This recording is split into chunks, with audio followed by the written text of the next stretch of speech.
This is Ready, Set, Renovate, a podcast delivering renovation inspiration and motivating you to put your home beautifying ideas into motion. Today we'll be discussing a historic renovation and go all the way back to the late 1800s.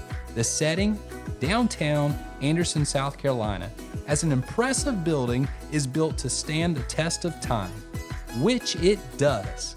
Unfortunately, much of its beauty and curb appeal disappear over the decades, until one day along comes entrepreneur Allie Walker with an idea. Could this be the perfect location for her business, Katherine Marie Weddings and Bridal Boutique? Allie joins us today along with two of Daniel Builder's finest, Dexter Williams and Sean Harvey. Let's get to it. So here's where we'll start the conversation. Okay. How old is this building? I don't actually know. I probably should know that, but we did find like some checks and pictures from like 1890, I think. So I think that was the oldest that we found stuff from when we were going back for the front of the building. Yeah. We had to match like as far back as they could find pictures, which I think was like the late 1800s. That is just crazy. What was this, originally? What was it used for originally? It's been a couple different things. One was the Orgray drugstore way back in the, I think that's who the checks were made out to? That's the checks and the prescription pads and stuff like that was from Orgray. And then I think it was a shoe store for a while. And then when we uncovered the front, it looked like it said Orgray Shrug Store, but it was shoe store and drugstore at the same time. And then like a clothing store and then a dance studio was the most recent. But I'm sure there was other things in between all of that.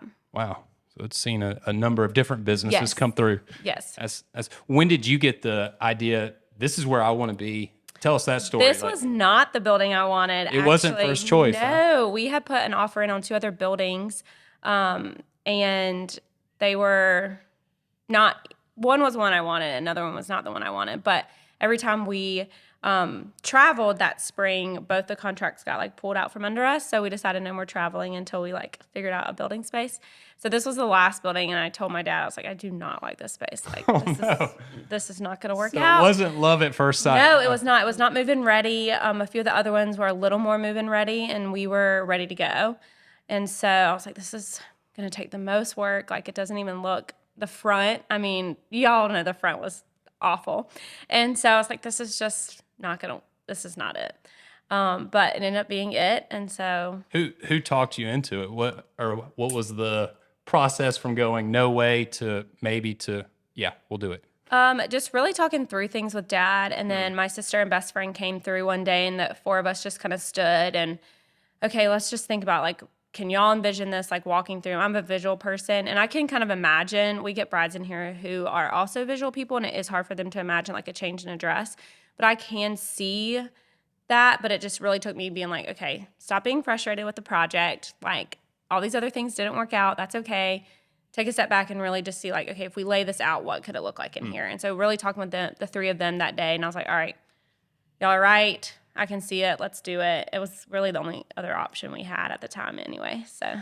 So then you go into, I guess, a design phase with? Yes. We closed on the building in December 2018 and had some drafts of what we wanted to do already ready. Just like rough drafts, nothing like, we didn't have an architect at the time. And I think we were supposed to start with y'all in February 2019, shortly after. And then we found out about the grant. And so that took another year. But it was worth it, right? I think so. The front is a lot better than we weren't going to change too much of the front. We were going to leave the stucco. We weren't going to reveal the brick. We were going to put the windows up top, but this wasn't going to be quite as detailed as it turned out.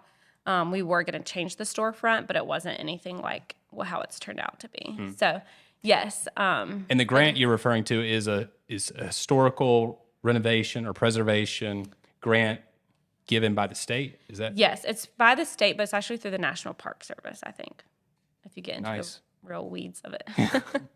Was there a lot of jumping through hoops to get that, or was it a pretty straightforward process? I think once we figured out what the process was, it was pretty straightforward. It did take time gathering all the information they needed. Like everything at that point needed to be documented.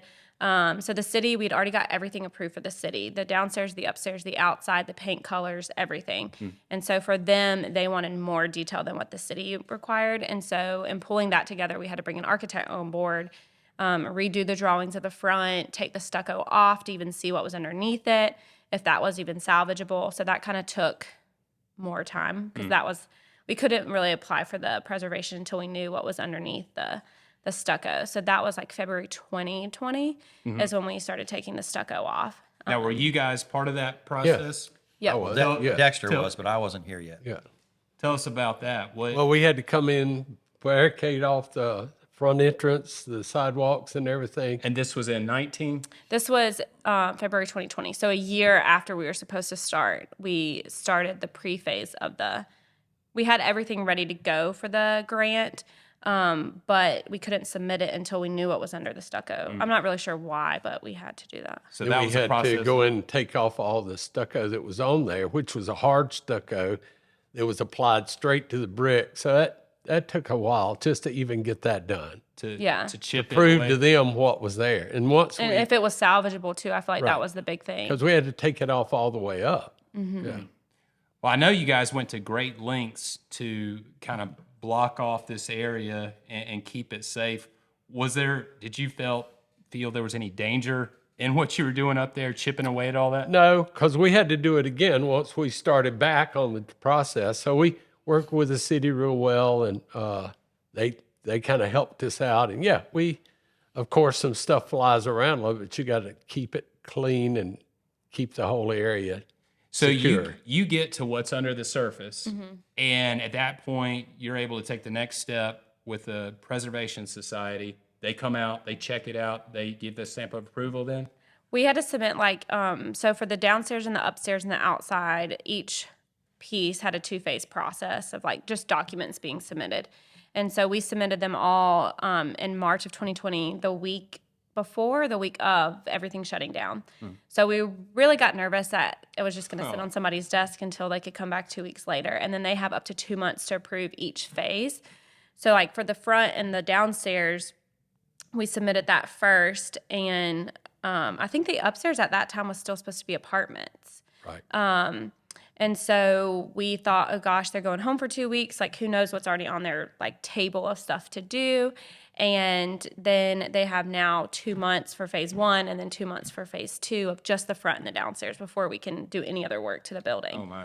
So you're hitting the pause button. We thought we were hitting the pause button, and we finished getting the upstairs submitted as well. And we really knew within 2 months they approved both phases for up and down very quickly. I think we knew in May. I mean, if March, April, May, maybe June at the latest.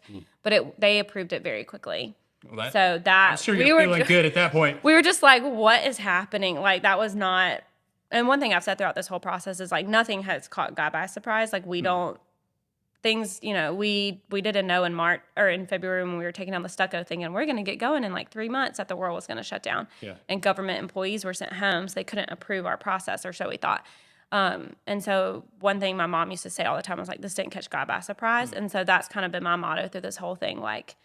The building's getting sold out from under our offer while we were out of town and things like that. None of that has caught him by surprise. So Somewhat fact of a that- sanctifying process, right? yes, You're oh having to for walk sure. by Especially faith. because I'm super picky about things, and I'm normally very detailed, and I'm at this point I can't change anything. But yeah, we got the word pretty quickly compared to what we thought that it was approved. So that was definitely another blessing for sure. And then you come on shortly thereafter, right? You're showing up. I think I In came the on 20 in November of 21.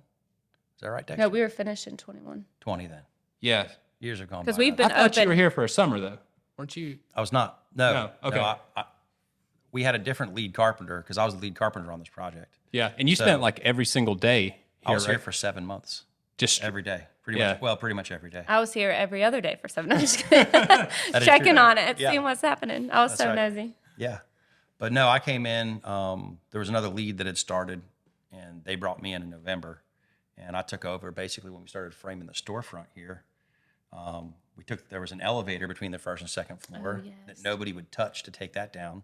So we actually took that down. why what was it just a I think it was scary? a little was a safety lift, concern. Yeah, it was an Safety. old lift, basically Just a some metal ton of metal, rails, yeah. and the motor with a cable reel. So we had 3 come-alongs and a whole bunch of grinders and sawzalls, and just took it apart piece by piece, very carefully. Yeah. And, carried it down. Wasn't really that bad. Took 4 guys a day or 2. They told us it was functional, but we never tested it. No, we did not. We did not test it. That could be problematic. Yeah, was not worth it. Well, you're obviously a project manager as well as a craftsman. You are too, Dexter. Was there anything that you guys learned through this process that was like, wow, I didn't know they did that back in the 1800s as far as how they constructed this building? Well, I think one of the things, almost all the windows in the building, if not all of them, had been plastered off with stucco on the outside. And one of the things we learned that was very interesting historically is that Anderson used to tax buildings based on the number of windows. And so that's why all the windows had been closed off, is because it was cheaper taxes without them. Huh. And so restoring them all and putting them back in was putting it back to its original condition. But that's why they had been sealed, and why, if you look around Anderson, a lot of the older buildings don't have windows. Fascinating. Any idea as to the logic behind why they would tax that way, or is it just I have no idea. it's a luxury to have windows, I guess. I guess. Or a danger. Or danger, yeah. It could be falling out a lot. Yeah. Back Depending, think about the Great Depression. If you've got, these windows are pretty tall. It's true. True. No, yeah, it's almost like having more insurance on them. Mm-hmm. What about you, Dexter? What was the big takeaway from this project as far as learning? Well, it's just like Allie was saying, when you're working with an old, 150, 200-year-old building, everything you open up is new. And we're, wow, didn't know that. What are we going to do now? So it's always adjustments.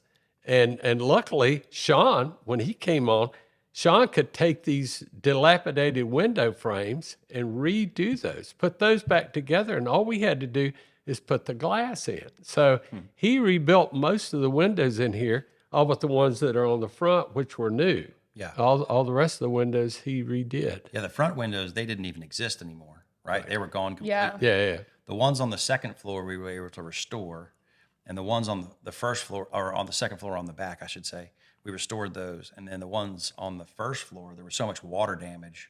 The one was basically like some glass and some rotten mush. Wood around it? Yeah, that's about it. Wow. But we we were fixed able that- to we even fixed that save some of those elements to to finish use the upstairs. That's yeah. true. We did save some of the glass. They asked us, with the historic preservation, they asked us to save any of the glass that we could, which we used as many panels as we could with that. So we had a whole workshop upstairs, just glazing and puttying windows and rebuilding frames. And we rebuilt some parts. They're not functional, they're not operational, but they look good, from a historical standpoint. Nice. So you guys had a window shop up there, huh? we did for a little bit. Yeah, for a couple of weeks rebuilding those. Yeah. That's great. Favorite feature of the building? Gosh, I love the ceiling because we wanted what it was originally. We wanted to keep some industrial. Everything these days is going like super industrial, like warehousey style. But in our mind, we wanted something that also felt like you'd stepped into a boutique in New York, but still keep some of the. I was a history major in college, like love historical stuff. So I think the ceiling is one of my favorites, and it's what we get the most compliments on, other than the front. And then when people see the before of the front, we get even more compliments on the front. Nice. But yeah, the ceiling, and then I will say where y'all patched in the floor.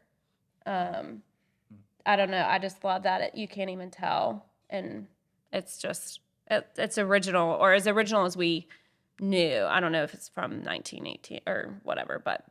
Well, we're going to get some footage of, the ceiling and the floor. We'll put that on our YouTube page, Daniel Builders, Inc. You can check it out. Really is a fascinating building, full of history.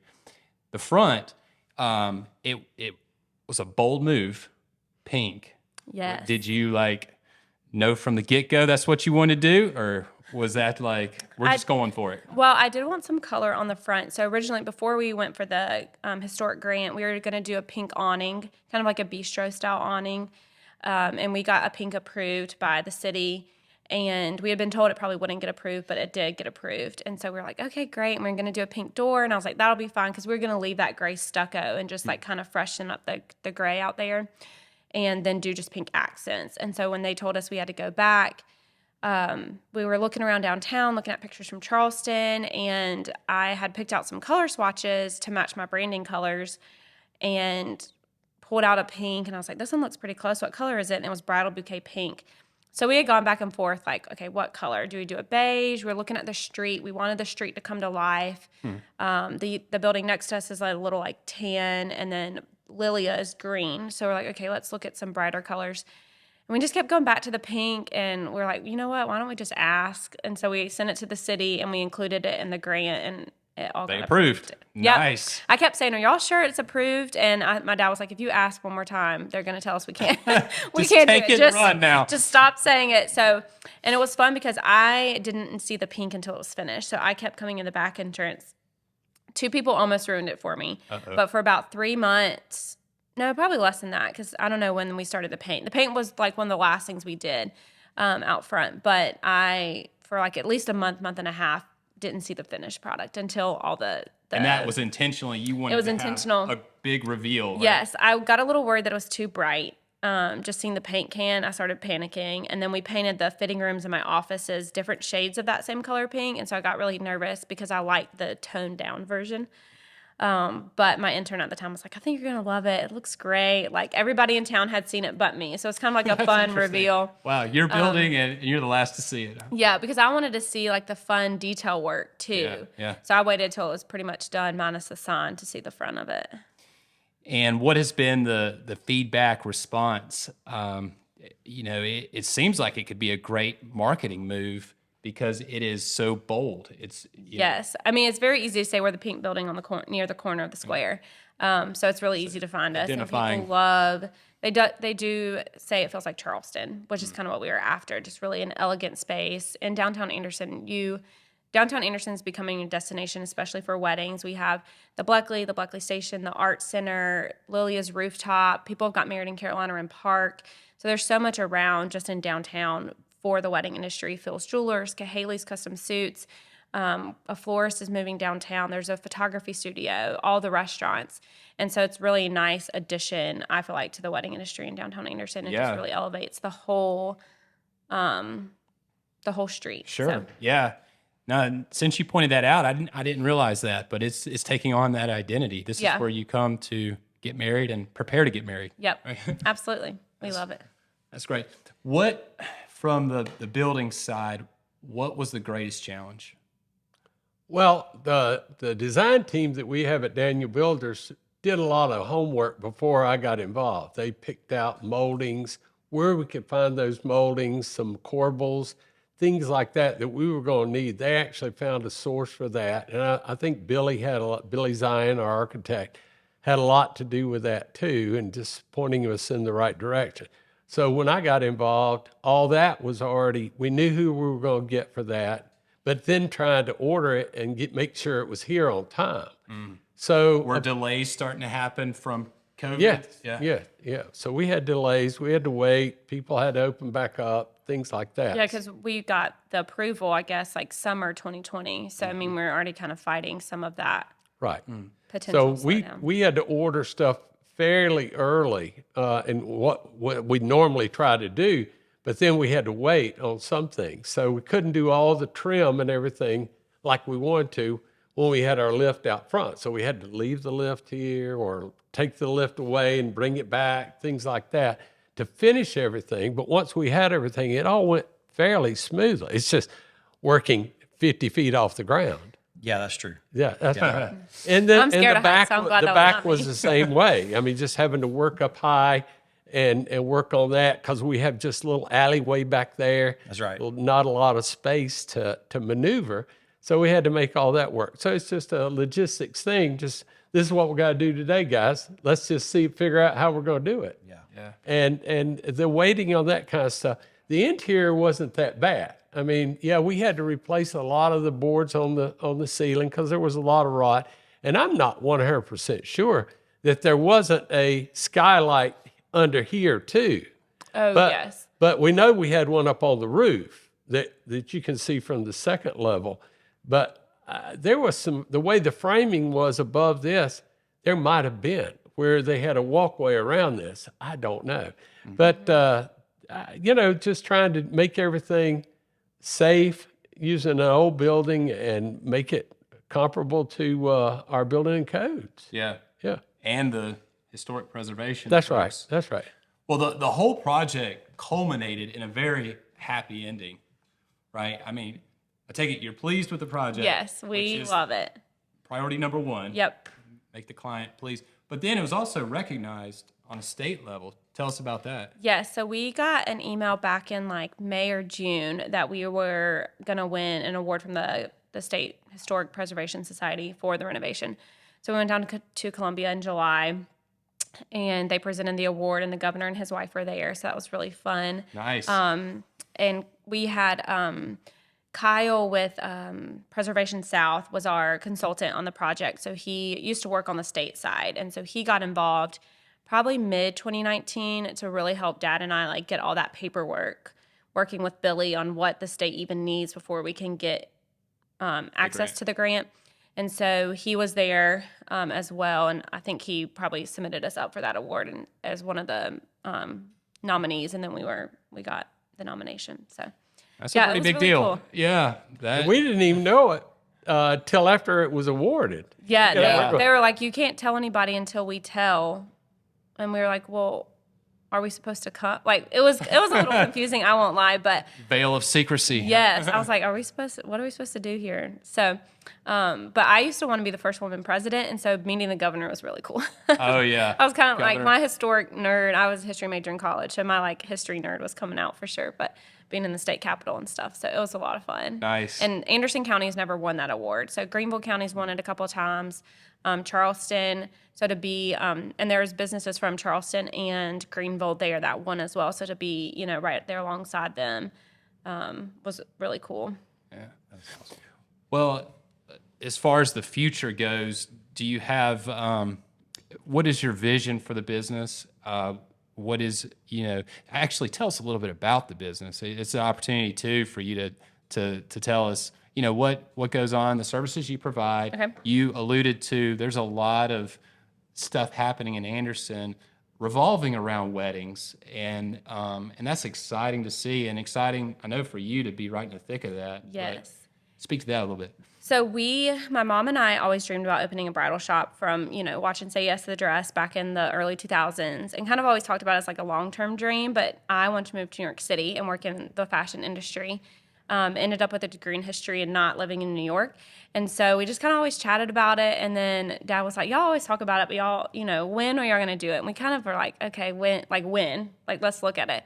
So in 2014, we kind of looked at each other. I was still applying for jobs in New York, and she was, her dad had passed away a couple years before. So their business was still finally kind of getting back to like some structure after that. And I was like, okay, Mom, like I'll stop applying for jobs in New York if you are ready to like pursue the bridal shop. She was like, not yet. So I moved to Atlanta for 4 years. And then in that process, we sat down again 2 years later in 2016. And we're like, okay, let's look at this. She was like, you love Atlanta. Are you sure you want to come home? Because you said the day you moved to Atlanta, you're never moving home again. And I was like, I know, but let's do it. I'd been working in bridal for a couple months there. And so we started making a plan. Unfortunately, she passed away 2 weeks later. And so I was like, oh gosh, like now what do I do? So sat down with Dad, really looked at it and was like, let's try. But then all the buildings kept getting sold out from underneath us. And then the summer I moved home, 3 bridal shops in the area closed. And so now we're the only store in the area. And that kind of also was like, are they closing because this is a terrible idea? Have we made a mistake? None of these buildings, at that time we still didn't have a building. I'd left my job in Atlanta. I'd left, got out of my apartment lease. And I was like, what is happening? And so we kept looking and just kind of knew it was the right thing. We'd already ordered dresses, actually, because we thought one of the buildings was going to be the building. And so they were starting to show up on my doorstep. And I'm like, well, what is happening? Oh, my goodness. So it was Pressure's a little, mounting. it was a little rocky start for sure. But we do bridal, bridesmaids, and mothers. And we do have and suit rentals as well. So we can outfit everybody in the family, everybody in the bridal party. And then we do wedding planning. So from start to finish, design through just management of the wedding day. So That's exciting. That's really exciting. It's always neat to meet a fellow entrepreneur, and it's an adventure, isn't it? yes. You Yeah. never know what tomorrow holds. Exactly. But they say it's a roller coaster, and a roller coaster has an end. So I like adventure more because I don't feel like there's like an end to the roller There you coaster. go. Yeah. No coming to a coasting stop, Yeah. right? No. Just a new day. Well, thank you so much Yeah, for thank y'all. doing this. Really, We really- love it. It's been a year. I think we had our grand opening August of last year. So Wow. it's been a great year. Well, and it's really cool because our offices, you can see Yes. from here. We can look up and, the commute was pretty small, short. Yes. Yeah. So, all right. Well, this has been episode 6. Historic Curb Appeal is what we're calling it. And it really is an amazing building. If you're in downtown Anderson, I encourage you to come by and check it out for yourself.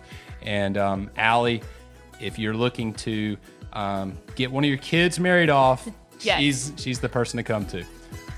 That's it. Thanks. We're delighted you tuned in for today's episode of Ready, Set, Renovate, your guide design build resource. Are you ready for your home to undergo a transformation? We'd love to talk to you about it. Visit us at danielbuilders.com and tell us about the home renovation you envision. In the meantime, subscribe to Ready, Set, Renovate, and we'll keep the renovation inspiration coming.